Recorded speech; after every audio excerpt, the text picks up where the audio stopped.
안녕하십니까. 1월 30일 화요일 말씀 묵상 함께 시작하겠습니다. 오늘도 주님께서 우리를 사랑하시고 우리를 지키신다는 것을 정말 실감하는 하루를 보내시기를 간절히 기도합니다. 오늘 본문은 누가복음 5장 17절부터 26절까지 말씀입니다. 중풍병자를 고치시는 이야기를 볼 수 있는데요. 이 이야기가 굉장히 인상적인 이야기죠. 이 이야기를 통해서 예수님께서 이 세상에서 어떤 존재로 오셨는가, 그리고 예수님을 따르는 우리가 구성하고 있는 교회가 어떤 기능을 감당하고 있는가를 생각해 볼 수 있었으면 좋겠습니다. 그럼 먼저 말씀 보시겠습니다. 한 중풍병자를 사람들이 침상에 메고 와서 예수 앞에 들여놓고자 하였으나 무리 때문에 메고 들어갈 길을 얻지 못한지라. 지붕에 올라가 기와를 벗기고 병자를 침상째 무리 가운데로 예수 앞에 달아내리니 예수께서 그들의 믿음을 보시고 이르시되, 이 사람아, 내 죄 사함을 받았느니라. 서기관과 바리새인들이 생각하여 이르되, 이 신성 모독하는 자가 누구냐? 오직 하나님 외에 누가 능히 죄를 사하겠느냐? 예수께서 그 생각을 아시고 대답하여 이르시되, 너희 마음에 무슨 생각을 하느냐? 내 죄 사함을 받았느니라 하는 말과 일어나 걸어가라 하는 말이 어느 것이 쉽겠느냐? 그러나 인자가 땅에서 죄를 사하는 권세가 있는 줄을 너희로 알게 하리라 하시고 중풍병자에게 말씀하시되, 내가 네게 이르노니 일어나 내 침상을 가지고 집으로 가라. 그 사람이 그들 앞에서 곧 일어나 그 누웠던 것을 가지고 하나님께 영광을 돌리며 자기 집으로 돌아가니 모든 사람이 놀라 하나님께 영광을 돌리며 심히 두려워하여 이르되, 오늘 우리가 놀라운 일을 보았다.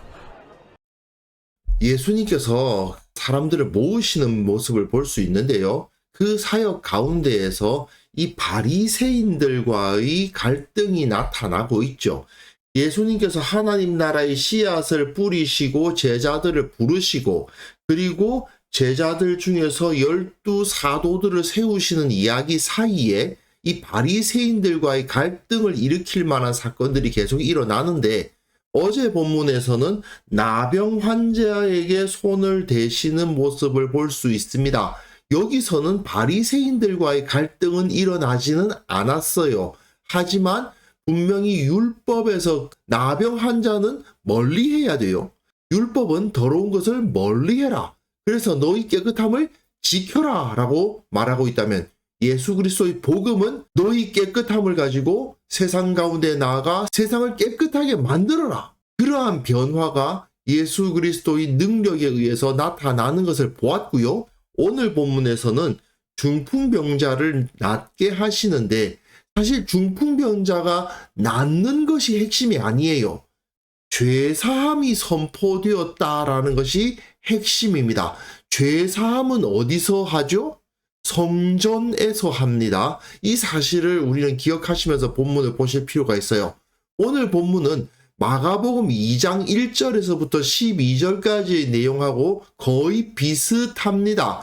어제 본문 묵상할 때 마가복음과 좀 비교를 하면서 누가의 의도가 뭘까를 많이 찾았는데, 오늘 본문에서는 마가의 의도와 누가의 의도가 그다지 큰 차이는 나지 않습니다. 마가든 누가든 예수님께서 이 중풍병자를 일으키신 사건을 통해서 믿음으로 말미암아 죄 사함을 얻는 시대가 열렸다. 성전에서 제물을 죽이고 피를 흘리는 그 의식을 통해서 죄 사함을 받는 것이 아니라 믿음으로 말미암아 죄 사함을 받는 시대가 열렸다는 것을 선포해요. 그런데 그럼 믿음이 뭔데? 믿습니다 하는 게 믿음이냐? 그게 아니라는 거죠. 단순히 말로 하는 고백이 믿음이 아니라 이것이 믿음이다라고 그림을 그려줍니다. 본문 보시면요. 하루는 가르치실 때에 갈릴리의 각 마을과 유대와 예루살렘에서 온 바리새인과 율법 교사들이 앉았는데, 이거는 마가복음 2장에서는 안 나타나는 부분이에요. 마가복음에서는 갑자기 서기관이 등장해서 예수님이 한 행동이 신성모독이라고 하는 모습을 볼 수 있는데, 오늘 본문에서는 미리 배경을 그려주고 있죠. 예수님께서 가르치셨다. 갈릴리의 각 마을과 유대와 예루살렘에서 정말 넓은 지역에서 바리새인들과 율법 교사들이 와 있었다. 그러니까 예수님께서 이 행하신 일은 숨겨진 어느 한쪽 구석에서 이루어진 일이 아니라 그 유대인들이 살고 있는 전 지역의 사람들에게 여기서 일어난 사건에 대한 소문이 퍼져나갈 만한 그러한 환경이었다라고 기록하고 있고요. 그리고 병을 고치는 주의 능력이 예수님과 함께 하더라. 이것도 마가는 굳이 이야기하고 있진 않죠. 하지만 이걸 통해서 누가는 병을 고치는 주님의 능력이 예수님과 함께 했다라는 이 말을 통해서 예수님을 따르는 사람들에게도 있을 수 있겠네 하는 기대를 갖게 합니다. 실제로 누가는 성령에 의해서 일어나는 여러 역사들을 보았기 때문에 병을 고치는 주님의 능력이 믿음의 사람들에게 임하는 것을 목격했고, 사실 바울과 같이 다녔으니까요. 바울에 의해서 많은 사람들이 병 고침을 받는 것까지 봤으니까 그 주님의 능력이 예수님과 함께 계셨고 또 그 예수님을 따르는 자들에게 임했다라는 것을 기억하고 있는 거죠. 그렇게 환경을 설명해 준 다음에 한 중풍병자를 사람들이 침상에 메고 와서 예수 앞에 들여놓고자 하였는데 무리 때문에 메고 들어갈 길을 얻을 수가 없었다. 마가복음에서는요, 무리들 때문에 믿음의 사람들이 예수님 앞에 나아가는데 방해를 받는 그림이 3번 나옵니다. 첫 번째 것이 바로 오늘 이 본문 중풍병자 이야기 마가복음 2장에 나와요. 그리고 마가복음 5장에는요, 혈루증 여인이 나옵니다. 이 여인이 무리들 가운데 껴가지고 예수님께 막 뚫고 들어가서 예수님의 옷에 손을 대는 모습을 볼 수 있어요. 그리고 세 번째는 마가복음 10장에 나오는데 소경거지 바디메오입니다. 바디메오가 나를 불쌍히 여겨달라고 예수님께 막 소리를 지르는데 많은 사람이 꾸짖어서 무리가 꾸짖어서 잠잠하라고 하죠. 근데 무리는 어떤 사람들인가요?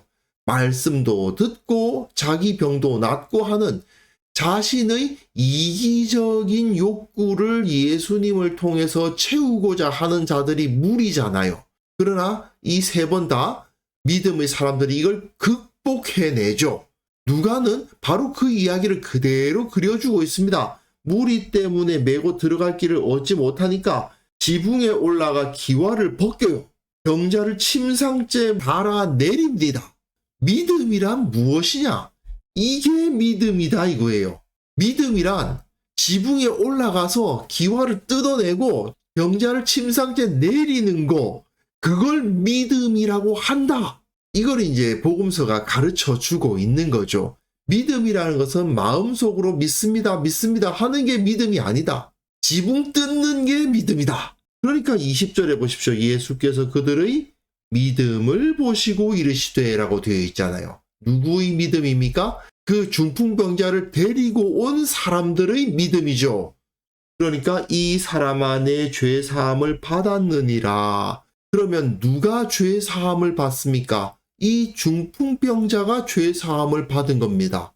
누구의 믿음을 보시고 그 중풍병자를 데리고 온 사람들의 믿음을 보셨죠. 믿음의 사람들이 죄인을 구원하는 능력이 있다는 것을 여기서 보여주죠. 믿음의 사람들, 결국 나중에 교회가 되겠죠. 교회가 어떤 역할을 한다고요? 사람들을 죄에서 구원하는 역할을 하겠죠. 믿음을 통해서 구원받는 것도 있지만 이 본문에서는 특별히 믿음을 가진 사람들이 사람들을 구원하는 그 모습을 그려주고 있는 겁니다. 근데 재미있는 것은요, 마가복음 이야기를 또 하는데 이 중풍병자의 이야기에서도 예수님께서 그들의 믿음을 보셨다라는 말이 있고, 혈루병 여인 이야기에서도 따라 내 믿음이 너를 구원하였다라고 되어 있고, 바디메오의 경우에서도 가라 내 믿음이 너를 구원하였다 이렇게 되어 있어요. 이 믿음을 예수님께서 칭찬하신 부분은 사실은 이 3군데밖에 없어요. 나머지는 너희 왜 이렇게 믿음이 없느냐라고 질책하신 것이 있지만 칭찬하신 것은 마가복음에서 이 3번밖에 없거든요. 요것들이 다 무리들 때문에 예수님께 나오지 못하는 믿음의 사람들이 지붕을 뜯거나 수많은 무리들을 막 뒤집고 들어가거나 아니면 막 나를 불쌍히 여겨 주옵소서 하고 막 소리를 지르거나 하면서 그걸 통해서 믿음을 인정받는 모습을 볼 수가 있어요. 믿음이라는 것은 그러니까 단순히 마음속에 나는 믿습니다 그러고 있는 것이 아니라 이렇게 실천적으로 역동적으로 행동하는 것이라는 것을 여기서 보여주는데 누가복음도 마가복음의 생각을 그대로 따르고 있습니다. 그런데 문제는 여기서 서기관과 바리새인들이 생각하여 이르되 이 신성모독하는 자가 누구냐? 오직 하나님 외에 누가 능히 죄를 사하겠느냐? 사람은 죄를 사할 수 없다고 생각했다는 뜻이 아닙니다. 여기는 성전이 아니기 때문이죠. 성전에서는 죄사함이 선포되죠.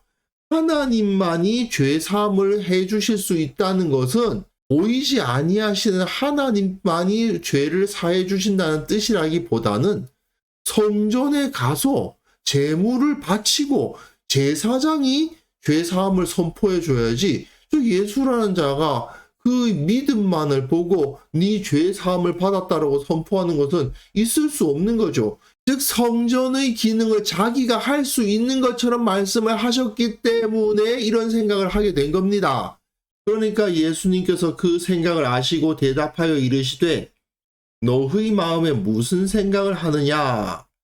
네 죄 사함을 받았느니라 하는 말과 일어나 걸어가라 하는 말이 어느 것이 쉽겠느냐? 묘한 말씀을 하세요. 너희 죄 사함을 받았느니라 하는 말은 제사장만 할 수 있는 말이냐? 그럼 일어나 걸어가라 하는 말은 더 쉽게 할 수 있는 말이냐? 그러나 쉽게 할 수 있는 말은 아니죠. 왜냐? 지금 완전히 마비된 중풍병에 걸려서 마비된 사람인데 이 사람에게 일어나 걸어가라 하는 말을 어떻게 할 수 있겠습니까? 자, 성전에서는 제물을 바치고 그 제물의 피를 흘리고 너희 죄가 죄사함을 받았다라고 선포를 하지만 이 사람에게는 아무런 변화도 일어나지 않을 겁니다. 하나님께서 성전에서 그 병 고치는 능력을 발휘해 주실 수도 있겠지만 이 당시의 성전은 썩을 대로 썩었어요. 그 대제사장이라는 자가 하나님의 눈에 합당한 자일 수가 없어요. 거기서 이루어지는 그 모든 제사들은 제사장과 서기관들의 배를 불리는 종교 의식일 뿐이지 진정 살아계신 하나님께 온전히 바쳐지는 제사라고 볼 수가 없는 수준이었던 것입니다. 그런데 거기서 제사장들은 너희 죄사함을 받았다. 너희 죄사함을 받았다. 다 이렇게 선포를 하고 있단 말이죠. 정말 쉽게 선언합니다. 그런데 예수님은 인자가 땅에서 죄를 사하는 권세가 있는 줄을 너희로 알게 하리라는 말씀을 통해서 중풍병자에게 내가 너에게 말한다. 일어나 내 침상을 가지고 집으로 가라. 일어나라. 너희 침상 들어라. 집으로 가라. 그 몸의 마비가 완전히 해결되지 않고서는 절대 있을 수 없는 명령을 하시는 것이죠. 근데 여기서 예수님께서 매우 중요한 말씀을 하십니다. 인자가 내가 땅에서 죄를 사하는 권세가 있다. 땅에서 죄를 사하는 권세는 성전과 그 제사장에게 있는 거예요. 성전이 그 죄를 사하는 권세를 갖습니다. 그런데 예수님께서는 누가 땅에서 죄를 사하는 권세를 가졌다고 말씀하세요? 인자가. 그러면 이후의 역사를 아는 우리들은 이 예수님이 승천하신 이후에 그 예수님의 영, 성령이 그 믿는 자들에게 부어지면 어떤 일이 벌어지죠? 그들이 예수 그리스도의 몸이 됩니다. 그 모임, 교회가 예수님이 되고 교회가 성전이 됩니다. 건물 말고요. 제가 약간 노이로제가 걸린 판이에요. 자꾸 교회 하면 예배당 건물을 자꾸 떠올리시는 분들이 계세요. 아닙니다. 교회는 예수 그리스도를 주로 고백하는 사람들의 모임을 교회라고 합니다. 예배당 건물은 성전이 아니에요. 그 교회, 사람들의 모임이 성전입니다. 그러니까 예수 그리스도의 영을 받아서 거듭난 사람들, 그들의 모임은 땅에서 죄를 사하는 권세를 갖고 있겠죠. 사실은 그 모습이 이 중풍병자를 데리고 온 사람들의 모습이에요. 그들이 믿음을 가지고 그를 데리고 와서 지붕을 뜯고 이 중풍병자를 예수님 앞에 내렸을 때에 그들의 믿음이, 이 중풍병자의 믿음이 아니라 그들의 믿음을 통해서 이 중풍병자의 죄가 사해지죠. 결국 그것이 바로 교회의 역할이고 그것이 바로 교회의 권능이다 하는 것을 여기서 알게 해줍니다. 그 사람이 그들 앞에서 곧 일어나 그 누웠던 것을 가지고 하나님께 영광을 돌리며 자기 집으로 돌아갔다. 하나님께 영광을 돌리며 자기 집으로 돌아가는 그림은 사실은 성전에서 주로 보이는 겁니다. 성전에 와서 제물을 바치고 하나님 앞에 나아가 기도하고 그리고 그 죄사함의 선포를 받으면 하나님께 영광을 돌리고 감사합니다 하면서 자기 집으로 돌아가게 되어 있는데, 이 사람은 예수님 앞에 나와서 그 누웠던 것을 들고 일어나서 하나님께 영광을 돌리며 자기 집으로 돌아가죠. 예수님이 성전이 되신 겁니다. 그리고 그 예수님을 따르는 믿음의 사람들이 성전이 될 것을 여기서 미리부터 보여주고 있는 거죠. 그러니까 그 성전으로서 세워지신 예수님 앞에서 모든 사람이 놀라 하나님께 영광을 돌리지 않을 수가 없습니다. 또한 심히 두려워하여 이르되 오늘 우리가 놀라운 일을 보았다. 하나님의 성전이 그들 바로 앞에 세워져서 저 돌로 만들어 놓은 성전의 능력이 아니라 살아계신 하나님의 능력이 그 성전에서 나타나는 것을 보는 거죠. 그런 역사가 예수 그리스도를 통해서, 그리고 그 예수 그리스도를 믿는 믿음을 가진 사람들을 통해서 일어난다. 이것이 바로 누가의 선포인 것입니다. 우리는 믿음으로 말미암아 죄 사함을 받습니다. 그러나 마가와 누가가 여기서 공히 말하고 있듯이 믿음이란 것은 좋은 말씀도 듣고 자기 병도 낫고 그런 마음을 믿음이라고 말하지 않습니다. 또 바리새인이나 서기관들처럼 종교적 규례를 잘 따르는 것, 그것을 또 믿음이라고 부르지도 않습니다. 믿음이라는 것은 나의 죄와 나의 아픔만이 아니라 다른 이들의 죄와 다른 이들의 아픔까지도 해결해 주기를 원하는 마음입니다. 무리들 때문에 주님 앞에 나아가기 어려운 환경에 처했을 때 최선을 다해서 정말 지붕 위에 올라가서 기와를 뜯어서라도 주님 앞에 나아가고자 하는 역동적인 행동을 믿음이라고 합니다. 그런 믿음이야말로 성전에서 제물로 제사 드리는 것보다 훨씬 더 하나님의 은혜를 받기에 합당했던 것이죠. 그리고 이런 믿음의 사람들이 결국 예수 그리스도의 제자요, 예수님의 영을 받은 사람들이요, 또 한 명의 작은 예수들이 되어서 세상 가운데 흩어져 그들이 서 있는 그 각 곳을 다 거룩한 하나님의 성전으로 만들어버리는 것입니다. 그것이 바로 복음의 능력이죠. 과연 우리는 이러한 믿음을 가지고 있는지 돌아볼 수 있었으면 좋겠습니다. 나의 아픔, 나의 죄뿐만 아니라 다른 이들의 아픔과 죄를 기꺼이 내 힘과 내 시간을 내놓아서 해결해주고 그들에게 빛을 비춰주고 그들을 구원하고자 하는 마음을 가지고 있는지, 그리고 정말 주님께서 기뻐하실 만한 올바른 마음과 행동으로 주님께 영광을 돌리고 있는지 돌아보시고, 주님께서 우리에게 성령을 부으사 주님의 마음과 주님의 능력을 부어 주옵소서. 함께 기도하는 시간 가졌으면 합니다.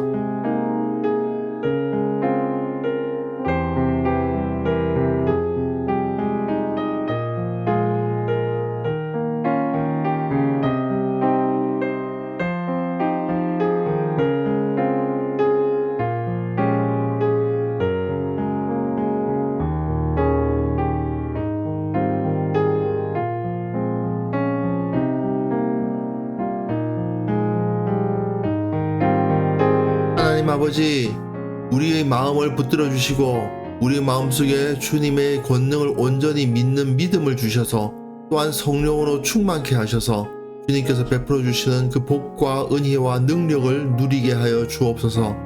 우리 교회의 모든 성도들이 이 믿음으로 하나가 되고 예수 그리스도의 몸이 되고 성전으로서 주님의 권능을 발휘할 수 있는 그런 공동체가 되어서 세상을 구원하고 많은 사람들의 아픔을 낫게 하고 저들의 죄를 용서해주는 그런 역사를 감당할 수 있도록 도와주옵소서. 한국 교회를 위해 기도합니다. 한국 교회가 이 땅에 사랑과 용서와 치유의 메시지를 던지는 진정 예수 그리스도의 제자들의 공동체로서 바로 설 수 있도록 도와주옵소서. 주님의 영광 온전히 드러내는 역할을 감당할 수 있도록 도와주시고 그것을 통해서 모든 사람들이 놀라워하며 그 앞에서 주님께 영광을 돌리는 역사가 일어날 수 있도록 주께서 은혜 베풀어 주옵소서. 아버지 하나님, 주님께서 우리와 함께 계심을 믿습니다.